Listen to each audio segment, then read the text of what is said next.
Good morning everybody, and welcome to my channel. If you'd like to subscribe, you'd be more than welcome. Today we are going to make some sugar cubes to go in the little sugar pot that we've made. So I've made this already and I didn't have the sound on, so what I'm going to do is just talk you through it as best I can, because I don't really want to make too many more sugar cubes because I won't be able to get the lid on else. Okay, so all I did was I took a piece of polymer clay which I'd conditioned white.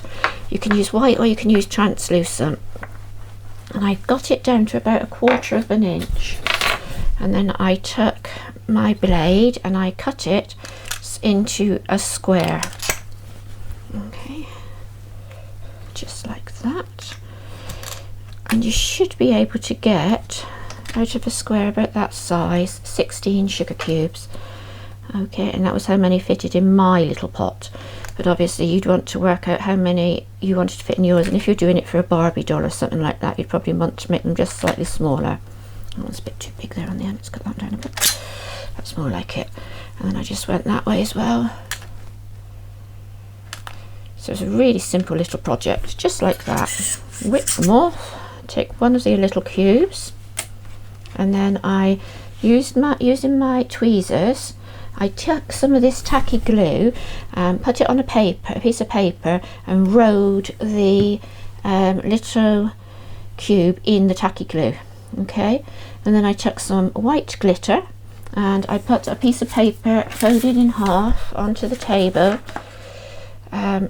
Keeping my little ball in the tweezers, I popped the glitter onto there like that on the center, and then using the tweezers I just placed my clay into the glitter.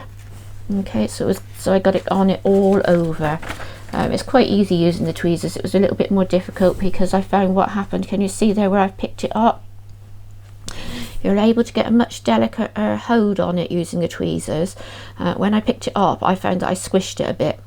Okay, so then I popped it into the oven and baked it with the instructions which are on my packet, and with the glitter on and the glue, it didn't bother it at all. And then these came out just like this. Now the only thing I found was with these was that a little bit of the glitter came off, only a tiny bit. So if you did want to and you didn't want that glitter coming away, most of it sort of stuck. You can see there's hardly anything coming off, but a tiny bit is. You could put a coat of varnish over the top. Okay, but that was my sugar cubes. Nice, easy, quick video. I hope you enjoyed it. Goodbye.